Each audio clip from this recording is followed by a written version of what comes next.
Hello नमस्कार प्यारे साथियों, एक बार फिर से स्वागत है आप सभी का हमारे इस ऑनलाइन स्टडी प्लेटफॉर्म पर। हम पढ़ रहे हैं कंडक्टर, सेमीकंडक्टर और इंसुलेटर के बारे में। कल की क्लास में हमने क्या पढ़ा था? कल की क्लास में हमने कंडक्टर और इंसुलेटर के बारे में पढ़ा था। कंडक्टर और इंसुलेटर के आज की क्लास में क्या पढ़ेंगे? आज की क्लास में पढ़ेंगे सेमी कंडक्टर के बारे में।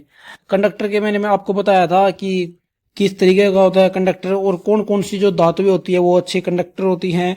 और इंसुलेटर का बताया था मैंने कौन कौन सी जो धातुएं हैं वो इंसुलेटर पदार्थ होते हैं, वो कौन कौन से अच्छे होते हैं और कौन सा पदार्थ जो है कहाँ पर प्रयोग किया जाता है। इंसुलेटर का ये बताया था। आज मैं आपको इंसुलेटर की डाइलेक्ट्रिक स्ट्रेंथ बताऊंगा। और जो ये पदार्थ होते हैं यानी कि इंसुलेटर जो होते हैं ये कई भागों में बांटे गए हैं। इनका वर्गीकरण किया गया है कुचालकों का। वो किस आधार पर किया गया है? तापमान के आधार पर। और उनको याद कैसे किया जा सकता है इंसुलेटर का, आज वो पढ़ेंगे हम। और सेमीकंडक्टर को विस्तार से पढ़ेंगे कि सेमीकंडक्टर क्या होता है। उसके बाद एनर्जी गैप के बारे में पढ़ेंगे। ठीक है दोस्तों, तो चलिए आज की क्लास को जो स्टार्ट करते हैं। ये देखिए मैंने आपको जो कल पदार्थ बताए थे कुचालक वाले, कि कुचालक कौन कौन से होते हैं और अच्छा कुचालक कौन सा होता है और उनकी डाइलेक्ट्रिक स्ट्रेंथ कौन सी क्या होती है।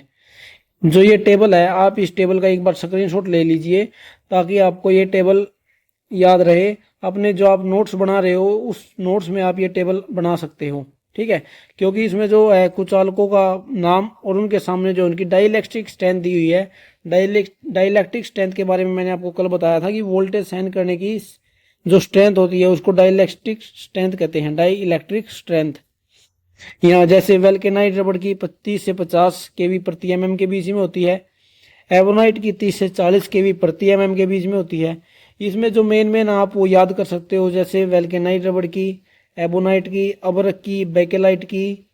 उसके बाद खनिज तेल होता है, पोर्सलिन होता है, एस्बेस्टस होता है और कागज होता है। इन सभी के आप जरूर याद कर लीजिए डाइलेक्ट्रिक स्ट्रेंथ कितनी होती है।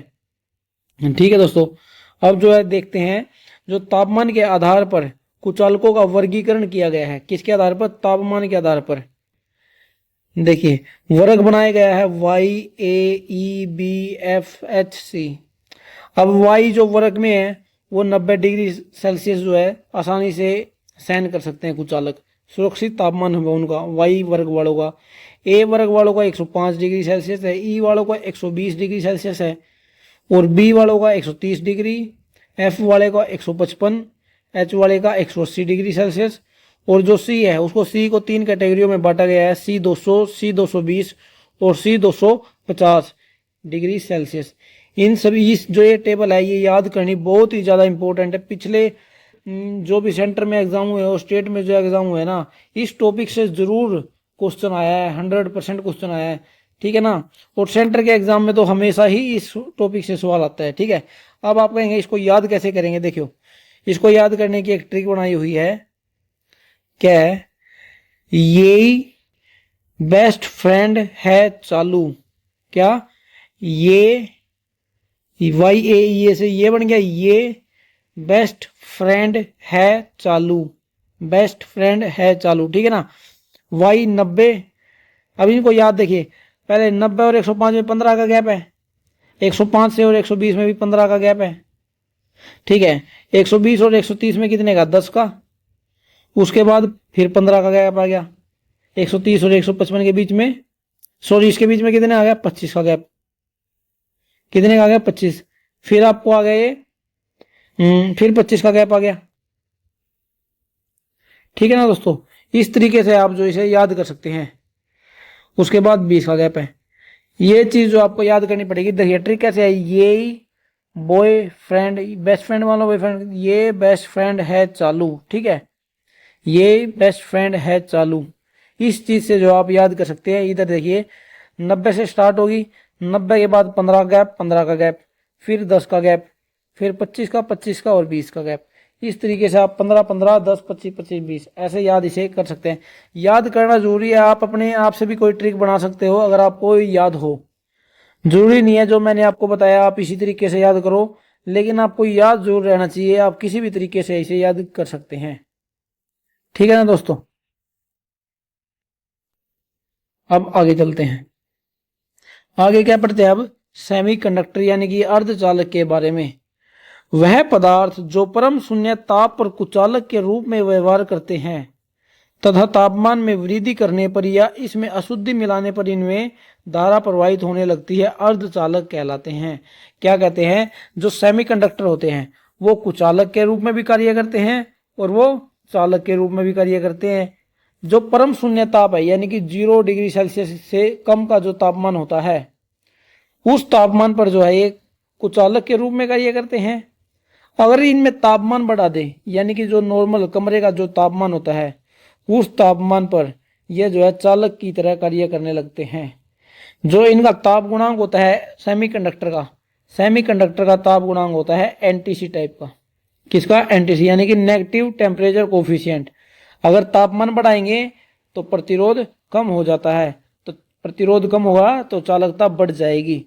इसलिए 0 डिग्री सेंटीग्रेड पर तो यह तापमान पर कुचालक की तरह कार्य करता है और सामान्य ताप यानी कि 27 डिग्री सेल्सियस पर यह सुचालक की भांति कार्य करता है। ये होते हैं सेमीकंडक्टर। इसकी डेफिनेशन क्या बनेगी, ऐसे पदार्थ जो भिन्न भिन्न परिस्थितियों में अपने स्वाभाविक गुण को त्याग कर किसी दूसरे के गुण को ग्रहण कर ले उन्हें सेमीकंडक्टर कहते हैं। ठीक है दोस्तों, ये होता है सेमीकंडक्टर। क्या है, इनमें मुक्त इलेक्ट्रॉन की संख्या केवल 4 होती है। कितनी, 4। कंडक्टर में 1, 2 या 3 होती है, सेमीकंडक्टर में 4 होती है और जो कुचालक होते हैं, इंसुलेटर होते हैं, उनमें 8 होती है। इनका सर्वाधिक प्रयोग जो है इलेक्ट्रॉनिक उपकरणों में किया जाता है। किसमें, इलेक्ट्रॉनिक उपकरणों में। इलेक्ट्रिक में बहुत ही कम इसका इस्तेमाल किया जाता है, लेकिन इलेक्ट्रॉनों में, इलेक्ट्रॉनिक जो होता है उसमें इसका इस्तेमाल ज्यादा किया जाता है। शुद्ध अर्धचालक जो है सिलिकॉन होते हैं और जर्मेनियम, दो जो है शुद्ध अर्धचालकों की कैटेगरी में आते हैं। एक तो सिलिकॉन होता है और एक जर्मेनियम होता है। उपयोग कहाँ किया जाता है इनका, डायोड बनाने में, थर्मिस्टर में, वारिस्टर, ट्रांजिस्टर, डायक, ट्रायक, आईसी वेबर, आईसी जो होती है, जो टेलीविजन, इलेक्ट्रॉनिक, जो हर जगह आईसी का प्रयोग किया जाता है, वो चीज किससे बनाई जाती है, वो सिलिकॉन या फिर जर्मेनियम से बनाई जाती है। ज्यादातर जो है सिलिकॉन का प्रयोग किया जाता है इलेक्ट्रॉनिक में, जर्मेनियम से ज्यादा सिलिकॉन का प्रयोग किया जाता है। सिलिकॉन के गुण कौन कौन से हैं, देखिए, सिलिकॉन के गुण, सस्ता है और सरलता से उपलब्ध हो जाता है। इसमें लीकेज धारा जो है नैनो एम्पेयर के क्रम में होती है, बहुत ही कम होती है। नैनो एम्पेयर को मैंने आपको क्या बताया था, 10⁻⁹ लीकेज धारा किसमें, नैनो एम्पेयर के क्रम में होती है, यानी कि बहुत ही कम लीकेज होती है इसमें धारा। सिलिकॉन अर्धचालक से SiO2 कुचालक बनाया जा सकता है। कौन सा, SiO2 कुचालक, इंपॉर्टेंट है ये, एग्जाम में आया हुआ सवाल है पहले कि सिलिकॉन अर्धचालक से कौन सा कुचालक बनाया जा सकता है, SiO2 कुचालक बनाया जा सकता है। इसी कारण जो है सिलिकॉन का प्रयोग क्या है, आईसी बनाने के लिए किया जाता है। आईसी बनाने में क्या मैंने बताया आपको, सबसे ज्यादा जो है सिलिकॉन का प्रयोग किया जाता है। किसका, सिलिकॉन का। सिलिकॉन जो है उच्च पावर पर आसानी से कार्य कर सकता है। किस पर, उच्च पावर पर, यानी कि हाई पावर पर आसानी से कार्य कर सकता है सिलिकॉन। और इसका परमाणु क्रमांक कितना होता है, 14। इंपॉर्टेंट है ये भी, परमाणु क्रमांक आपको याद रखना है सिलिकॉन का। सिलिकॉन का परमाणु क्रमांक क्या होता है, 14। अब आगे देख लेते हैं जर्मेनियम का। जर्मेनियम के गुण, जर्मेनियम की जो चालकता होती है वो सिलिकॉन से ज्यादा होती है। चालकता किसकी ज्यादा होती है, सिलिकॉन की। यानी कि प्रतिरोधकता किसकी कम हुई, प्रतिरोधकता जर्मेनियम की कम हुई और सिलिकॉन की प्रतिरोधकता ज्यादा होती है। इसलिए जर्मेनियम की चालकता सिलिकॉन से ज्यादा होती है। यह जो उच्च आवृत्ति पर अच्छे से कार्य कर सकता है। सिलिकॉन किस पर कार्य कर सकता है, सिलिकॉन जो है हाई पावर पर काम कर सकता है और जर्मेनियम जो है हाई फ्रीक्वेंसी पर अच्छे से कार्य कर सकता है। ठीक है, जर्मेनियम का जो परमाणु क्रमांक है वो 32 है, ये भी इंपॉर्टेंट है, याद रखना है। सिलिकॉन का तो है 14, सिलिकॉन का क्या है 14 और जर्मेनियम का कितना है 32। ये जो आपको याद रखना है। अब नेक्स्ट टॉपिक क्या अपना, नेक्स्ट टॉपिक है ऊर्जा अंतराल या फिर एनर्जी गैप। इंपॉर्टेंट है ये, ठीक है ना जो दोस्तों।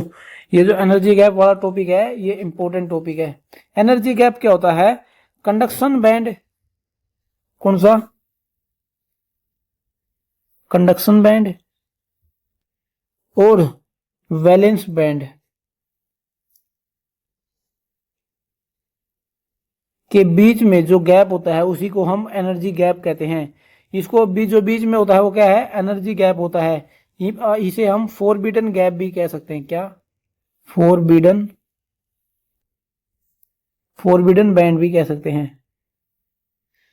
देखिए ये बनता कैसे है, देखिए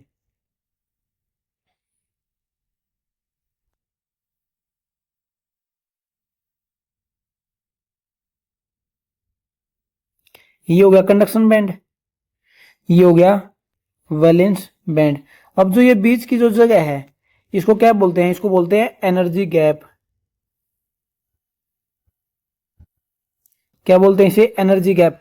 एनर्जी गैप क्या होती है, हर एक चालक में अलग होती है, अर्धचालक में ये अलग होती है और कुचालक में ये भी ये अलग होती है। तीनों में जो है अलग अलग होती है। जो एनर्जी गैप का मान है चालक के अंदर, एक कंडक्टर के अंदर जो है एनर्जी गैप का मान कितना होता है, 0। एनर्जी गैप को की क्या मात्रक क्या है, एनर्जी गैप का मात्रक है Eg, Eg, इसको Eg से लिखा जाता है एनर्जी गैप को। कंडक्टर के अंदर मैंने क्या बताया, एनर्जी गैप जो होता है ये 0 होता है, ये होता ही नहीं है किसके अंदर, चालक के अंदर। होता क्या है एनर्जी बैंड, ये दर्शाता है कि जो इलेक्ट्रॉन होते हैं, इलेक्ट्रॉन वैलेंस बैंड से कंडक्टर बैंड में जाएंगे या नहीं जाएंगे, और इनके बीच में गैप है उनको रोकने के लिए कितना गैप है, वो एनर्जी गैप दर्शाता है। ठीक है। अब जो है कंडक्टर होता है, कंडक्टर के अंदर जो है ये बीच वाला जो हिस्सा है, कौन सा, जो ये बीच वाला हिस्सा है ये होता ही नहीं है। ये जो है कैसे बनाया जाता है, ये देखिए ये कंडक्शन बैंड होता है और ये वैलेंस बैंड होता है। इसके बीच में कोई एनर्जी गैप नहीं होता है। और कई कंडीशन में तो जो है ये एक दूसरे से ओवरलैप भी होता है। किस तरीके से, देखिए ऐसे,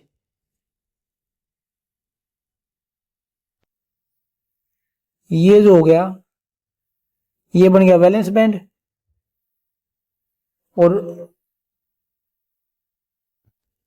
इधर ऐसे ये क्या है, ओवरलैप हो गया कंडक्शन बैंड। कभी कभी तो ये जो एनर्जी गैप है ये बिल्कुल 0 से भी कम हो जाता है। ठीक है, 0 हो गया, 0 तो ये ऐसे होगा। और कभी कभी जो है ये एक दूसरे के ओवरलैप भी हो जाता है, ओवरलैप भी कर देता है एक दूसरे के। ये था कंडक्टर के लिए। कंडक्टर में क्या है, या तो 0 होगा या 0 से भी कम होगा। और जो उसके बाद अर्धचालक होते हैं, क्या होते हैं, सेमी कंडक्टर होता है। सेमी कंडक्टर में क्या होता है, ये कंडक्शन बैंड हो गया, ये वैलेंस बैंड हो गया। अब वैलेंस बैंड और कंडक्शन बैंड होता है क्या है, वैलेंस बैंड से जो है इलेक्ट्रॉन कंडक्शन बैंड की तरफ जाते हैं। अगर वैलेंस बैंड से कंडक्शन बैंड की तरफ अगर इलेक्ट्रॉन चले गए तो उसके अंदर से धारा जो है बहने लग जाती है। ठीक है। अब जो एनर्जी गैप रोकता है ये, या फिर क्या करता है, ये देखिए। अब जो एनर्जी गैप है, एनर्जी गैप रोकता है इलेक्ट्रॉनों को वैलेंस बैंड से कंडक्शन बैंड की ओर जाने से। अब जो अगर कम एनर्जी गैप होगा फिर तो चले जाएंगे इलेक्ट्रॉन कंडक्शन बैंड में। लेकिन अगर एनर्जी गैप ज्यादा होगा, अगर क्या है एनर्जी गैप का मान ज्यादा होगा तो इलेक्ट्रॉन वैलेंस बैंड से कंडक्शन बैंड की तरफ नहीं जा सकते। अब जो सेमी कंडक्टर होता है, क्या, सेमी कंडक्टर जो होते हैं, सेमी कंडक्टर के अंदर एनर्जी गैप का मान होता है 1 इलेक्ट्रॉन वोल्ट। क्या, 1 electron volt. Easy, energy gap को ईजी से लिखते हैं, और जो इनके अंदर जो गैप होता है इस गैप को इलेक्ट्रॉन वोल्ट से लिखते हैं। इसका मात्रक क्या होता है गैप का, इलेक्ट्रॉन वोल्ट होता है। ठीक है। सेमीकंडक्टर में कितना होता है, 1 इलेक्ट्रॉन वोल्ट। अब इसमें क्या होता है, जैसे ही तापमान बढ़ता है, अगर जब ये तापमान बढ़ता है तो एनर्जी गैप का मान कम हो जाता है। किसमें, सेमीकंडक्टर में। सेमीकंडक्टर में क्या है, जो इलेक्ट्रॉन होते हैं वो वाइब्रेशन करना शुरू कर देते हैं, और वाइब्रेशन करने की वजह से वो वैलेंस बैंड से कंडक्शन बैंड की ओर चलना शुरू कर देते हैं। क्योंकि जो इसमें वैलेंस बैंड जो है पूरी तरीके से तो भरा नहीं होता, उसमें मैंने आपको बताया था 4 इलेक्ट्रॉन होते हैं। कितने, 4 इलेक्ट्रॉन कंडक्टर में। और इसमें सेमीकंडक्टर में कितने होते हैं, वैलेंस बैंड में 4 इलेक्ट्रॉन होते हैं। और जो कंडक्टर होता है, कंडक्टर में 1, 2 या 3 होते हैं। अब इंसुलेटर का क्या होता है, इंसुलेटर का देखिए, ये कंडक्शन बैंड हो गया, ये वैलेंस बैंड हो गया। जो ये बीच वाली जगह है ना, ये होगी एनर्जी गैप। क्या होगी? ये हो गया एनर्जी गैप। एनर्जी गैप का जो मान है वो कितना होता है? एनर्जी गैप का मान होता है 5 इलेक्ट्रॉन वोल्ट से ज्यादा। किसे? 5 इलेक्ट्रॉन वोल्ट से ज्यादा, यानी कि बहुत ही ज्यादा गैप होता है इसके अंदर। इसमें भी जैसे ही तापमान बढ़ता है, इलेक्ट्रॉन, इसका एनर्जी गैप का मान कम होने लगता है। इसमें क्या होता है, जैसे जैसे तापमान बढ़ता है ना, इसमें एनर्जी गैप का मान कम होना शुरू कर देता है, लेकिन फिर भी इतना कम नहीं हो पाता है कि जो इलेक्ट्रॉन होते हैं वो वैलेंस बैंड से कंडक्शन बैंड में चले जाए। और वैसे भी जो है इसमें इंसुलेटर में जो है वैलेंस बैंड का जो भरा रहता है पूरा, 8 इलेक्ट्रॉन, मैंने क्या बताया था आपको, 8 इलेक्ट्रॉन होते हैं वैलेंस बैंड में, इंसुलेटर में। इस वजह से पूरा भरा हुआ रहता है, इसलिए जो वैलेंस बैंड से कंडक्शन बैंड की तरफ जो है इलेक्ट्रॉन नहीं जा पाते हैं। ठीक है, इतना समझ आ गया होगा आपको। इसके अंदर क्या होता है, 5 इलेक्ट्रॉन वोल्ट से ज्यादा का एनर्जी गैप होता है, इसलिए इसके अंदर धारा कंडक्टर बैंड के अंदर नहीं जा पाती है। किससे? वैलेंस बैंड से। ठीक है दोस्तों, इतना आप सभी को समझ आ गया होगा कि कंडक्शन बैंड, एनर्जी गैप क्या होता है। ठीक है, कंडक्शन बैंड क्या होता है और वैलेंस बैंड क्या होता है। कंडक्टर के अंदर एनर्जी गैप क्या बताया मैंने, 0 इलेक्ट्रॉन वोल्ट। और जो सेमीकंडक्टर के अंदर होता है 1 इलेक्ट्रॉन वोल्ट। और इंसुलेटर के अंदर 5 इलेक्ट्रॉन वोल्ट से ज्यादा होता है। ठीक है दोस्तों, एनर्जी गैप जो है 5 इलेक्ट्रॉन वोल्ट से ज्यादा होता है। अब जो है मैं आपको बताता हूं कि जो सिलिकॉन और जर्मेनियम के अंदर जो है एनर्जी गैप का मान कितना होता है। किसका मान? सिलिकॉन में देखिए सबसे पहले, किसमें? सिलिकॉन में देखिए 0 केल्विन और इधर लिखेंगे 300 केल्विन। इसको कर लेते हैं। देखिए सिलिकॉन में क्या होता है ना, जो 0 केल्विन पर एनर्जी गैप का मान होता है 1.21 इलेक्ट्रॉन वोल्ट, 1.21 इलेक्ट्रॉन वोल्ट। कितना? 1.21 इलेक्ट्रॉन वोल्ट। अब मैंने आपको बताया जो सामान्य ताप होता है, कमरे का जो तापमान होता है, उस पर जो है अर्धचालक चालक की तरह कार्य करता है, इसलिए जो सिलिकॉन का जो है एनर्जी गैप का मान कम हो जाता है 300 केल्विन पर। कितना हो जाता है? 1.1 इलेक्ट्रॉन वोल्ट। कितना? 1.1। 0 केल्विन पर तो कितना? 1.21 इलेक्ट्रॉन वोल्ट। और 300 केल्विन पर 1.1 इलेक्ट्रॉन वोल्ट होता है। ठीक है, इतना ध्यान रखना आपको। अब जर्मेनियम की बात करें, किसकी? जर्मेनियम की।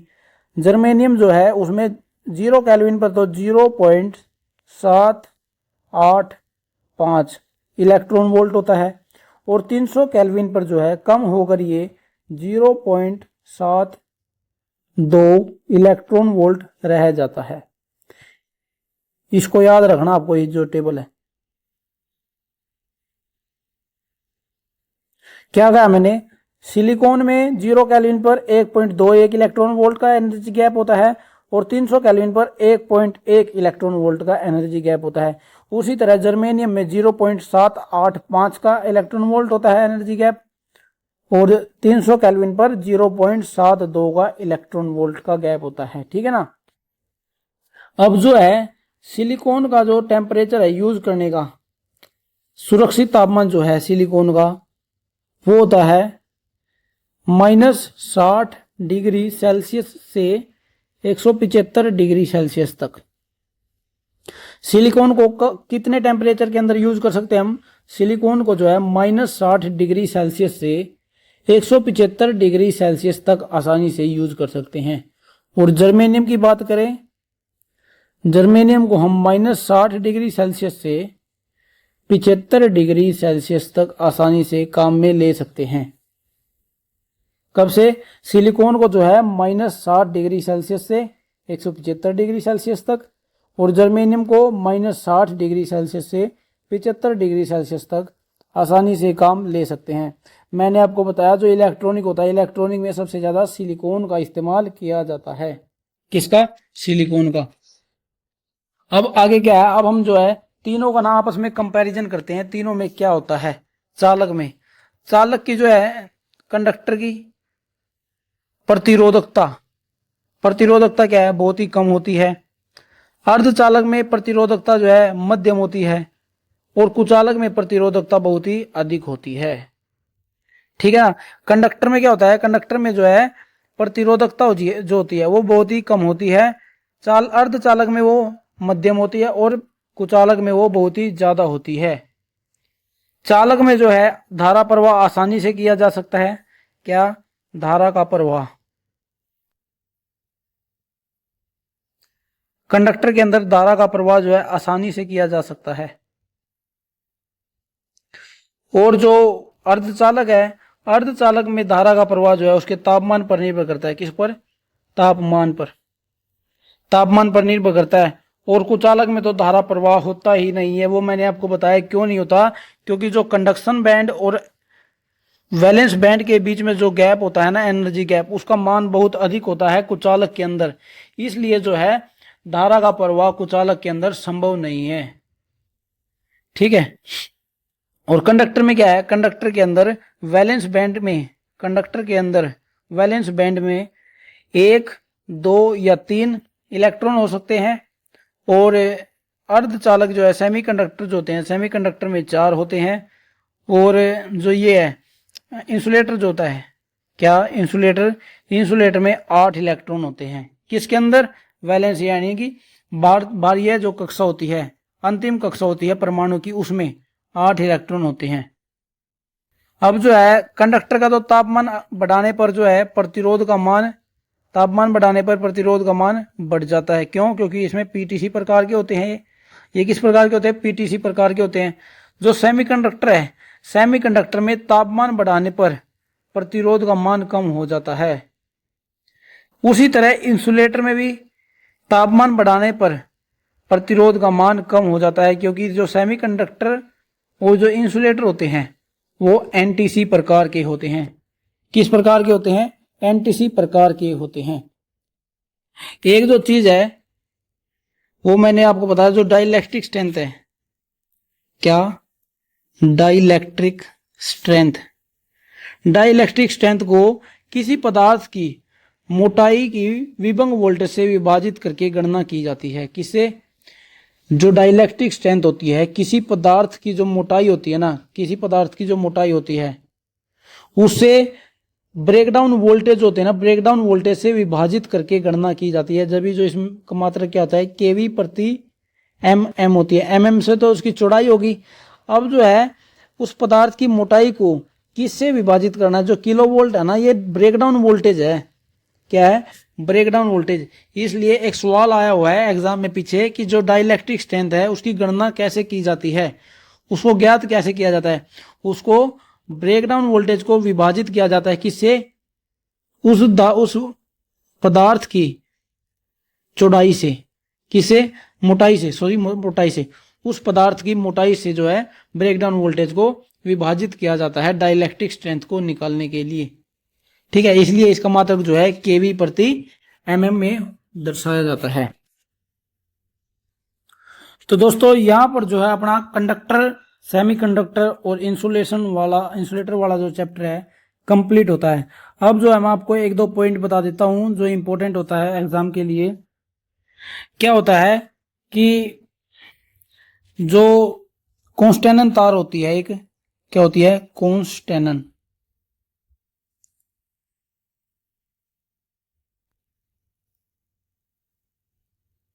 कॉन्स्टेनन एक तार होती है, वो जो है तांबे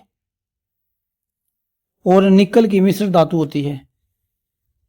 किसकी, तांबा और निकल की मिश्र धातु कौन सी होती है, कॉन्स्टेनन। ये जो है, जो मैं आपको भी पॉइंट बताऊंगा ना, ये पीछे एग्जाम में आए हुए सवाल है। क्या पूछा गया था एग्जाम में पूछा गया था, जो कॉन्स्टेनन जो तार होती है, कॉन्स्टेंटन जो तार होती है वो किस पदार्थ की मिश्र धातु होती है। तो उसका जवाब है तांबा और निकल की मिश्र धातुएं होती है। वो किसकी, तांबा और निकल की मिश्र धातुएं कौन कौन सी बताई मैंने आपको मैंने बताया पीतल, यूरेका, क्या, यूरेका। एक तरीके से ना जो यूरेका होता है, यूरेका को ही कॉन्स्टेनेंट बोला जाता है, क्योंकि यूरेका भी है जो वो तांबा और निकल की ही मिश्र धातु से बना, तांबा और निकल की मिश्र धातु होती है यूरेका। क्या होती है? तांबा और निकल की मिश्र धातु कौन सी होती है? यूरेका। और उसको ही कॉन्स्टेनेंट बोला गया है एग्जाम में, ठीक है ना। और अधिकतम विशिष्ट प्रतिरोध वाला पदार्थ माना गया है एपोक्सी रेजिन। एपोक्सी रेजिन, इसको क्या है? अधिकतम प्रतिरोध यानी कि अधिकतम विशिष्ट प्रतिरोध वाला पदार्थ माना गया है। और जो धात्विक चालकता की बात करें हम, किसकी? धात्विक चालकता की, वो किस हिसाब से होती है? सबसे ज्यादा जो है मैंने आपको बताया चांदी की, चांदी की सबसे ज्यादा चालकता होती है। उसके बाद जो है तांबे की, उसके बाद तांबे की चालकता होती है, उसके बाद सोने की होती है।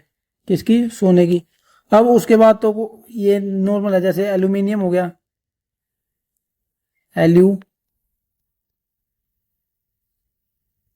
एल्यूमिनियम हो गया। और उसके बाद इस्पात यानी कि जो स्टील होता है, इस्पात यानी कि जो स्टील होता है। और जो वाटर होता है, कौन सा? शुद्ध पानी जो होता है, क्या? शुद्ध पानी, जिसको हम बोलते हैं आशुत जल।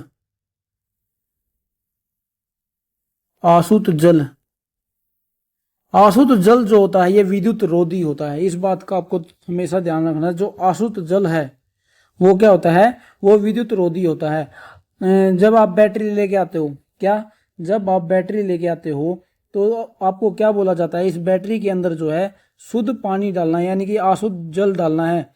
जो आरओ वगैरह का पानी होता है उसको शुद्ध पानी माना जाता है। जो बारिश का पानी होता है वो भी जो आशुद्ध जल होता है, जो वर्षा का पानी होता है, वो जो होता है विद्युत रोधी होता है। उसके अंदर जो है गंदगी मिल जाती है, इस वजह से है वो अशुद्ध जल नहीं रह पाता है। अशुद्ध जल किसको बोला जाता है? शुद्ध जल को बोला जाता है। अब जो बारिश का पानी है वो आसमान से गिरता है नीचे धरती पे, उसमें जो है नीचे धरती पर गंद तो है ही, तो उसकी वजह से है वो अशुद्ध जल नहीं रह पाता है। अगर आप ऊपर से बरसते पानी को कहीं पर इकट्ठा करोगे किसी बाल्टी या टब में, तो वो जो है अशुद्ध जल होता है, ठीक है। और जो वो अशुद्ध जल होता है वो विद्युत रोधी होता है, यानी कि इंसुलेटर का काम करता है। इसलिए जो है बैटरी के अंदर बारिश का पानी डालना अच्छा रहता है, ठीक है दोस्तों। यहाँ पर क्या है? अपना कंडक्टर, इंसुलेटर और सेमीकंडक्टर वाला जो अपना चैप्टर खत्म हो गया है। अब मैं आपको ना कुछ क्वेश्चन से करा देता हूँ इस टेबल के हिसाब से, क्योंकि जो है इस टेबल से बहुत ही एग्जाम में क्वेश्चन आए हुए हैं। पीछे का कई एग्जाम जो हुए हैं उनमें जो है इस टेबल से क्वेश्चन आए हुए हैं। एग्जाम में क्या पूछा जाता है? एग्जाम में पूछा जाता है कि बी वर्ग, जो बी वर्ग है क्लास ई है, जो उसमें जो अधिकतम तापमान है कितना सहन किया जा सकता है वर्ग बी के द्वारा, तो उसमें आंसर होगा 130 डिग्री। बस सिंपल सवाल आता है कि वाई वर्ग के द्वारा कितना अधिकतम तापमान जो है सहन किया जा सकता है, आंसर 90 डिग्री सेल्सियस। ए वर्ग के द्वारा कितना तापमान सहन किया जा सकता है? 105 डिग्री सेल्सियस। ई के द्वारा 120 डिग्री सेल्सियस, एफ के द्वारा 155 डिग्री सेल्सियस और एच के द्वारा 180 डिग्री सेल्सियस। सी का अभी तक एग्जाम में पूछा नहीं गया है, अगर एग्जाम में पूछेगा तो वो देगा आपको सी 200 के द्वारा कितना अधिकतम तापमान सहन किया जा सकता है, 200 डिग्री सेल्सियस, ठीक है ना दोस्तों। अगर ना दिया हो, खाली ये दे दिया कि सी के द्वारा कितना सहन किया जा सकता है, अगर उसमें 200 डिग्री सेल्सियस ऑप्शन में तो 200 करना, 220 है तो 220, 250 है तो 250। वैसे तो ये जो तीनों है ना वो एग्जाम में कभी भी नहीं देगा ऑप्शन में, वो आपको देगा केवल 200 वाला, क्योंकि जो ऑफिशियल है इसका वो तो 200 डिग्री सेल्सियस ही माना जाता है इसका, ठीक है दोस्तों। इतना आपको समझ आ गया होगा। और ये वो इस तरीके से भी पूछ सकता है कि जो अधिकतम तापमान जो है किस वर्ग के द्वारा सहन किया जा सकता है, उसमें ऑप्शन होगा सी वाला। कम तापमान जो है किस वर्ग के द्वारा सहन किया जा सकता है, उसका जवाब होगा वाई वर्ग के द्वारा, ठीक है दोस्तों। तो दोस्तों यहाँ पर अपना जो है ये वाला चैप्टर कंप्लीट होता है। कल हम अपना चैप्टर स्टार्ट कर लेंगे सोल्डरिंग वाला, देख लेंगे सोल्डरिंग वाला चैप्टर हम अपना स्टार्ट कर देंगे कल। तो दोस्तों आज की वीडियो में बस इतना ही, मिलते हैं नेक्स्ट वीडियो में। और अगर आप हरियाणा ALMS से या फिर सेंटर के कोई भी एग्जाम की तैयारी कर रहे हैं तो हमारे इस बैच से लगातार जुड़े रहिए, क्योंकि यूट्यूब पर आपको कहीं पर भी इलेक्ट्रीशियन थ्योरी का पूरा बैच नहीं मिलने वाला है, ठीक है। कोई भी जो है आपको कहीं कहीं से ढूंढ कर थ्योरी पढ़नी पड़ती है, क्योंकि कोई हर किसी टीचर ने जो है थ्योरी पढ़ाई नहीं हुई है यूट्यूब पर। सभी ने जो अपना बैच स्टार्ट किया हुआ है, बैच पर ही जो है अपनी थ्योरी क्लास पढ़ाते हैं। यूट्यूब पर क्या आपको एमसीक्यू वाली क्लास मिल जाएंगी, और बहुत सारी मिल जाएगी, एक टीचर की नहीं, क्या पता कितने टीचर की जो है एमसीक्यू क्लास यूट्यूब पर आपको मिल जाएगी। लेकिन उसका पढ़ने का जब तक कोई फायदा नहीं है, जब तक आपको थ्योरी वाली क्लास नहीं आती, थ्योरी आपने नहीं पढ़ी है, जब तक एमसीक्यू करने का कोई फायदा नहीं है। इसलिए जो है अगर आपको थ्योरी की सभी क्लासेस चाहिए तो हमारे इस बैच से लगातार जुड़े रहिए, क्योंकि हम जो अपनी थ्योरी की सभी क्लासेस अपने इस बैच में डालने वाले हैं। तो दोस्तों आज की वीडियो में बस इतना ही, मिलते हैं नेक्स्ट वीडियो में।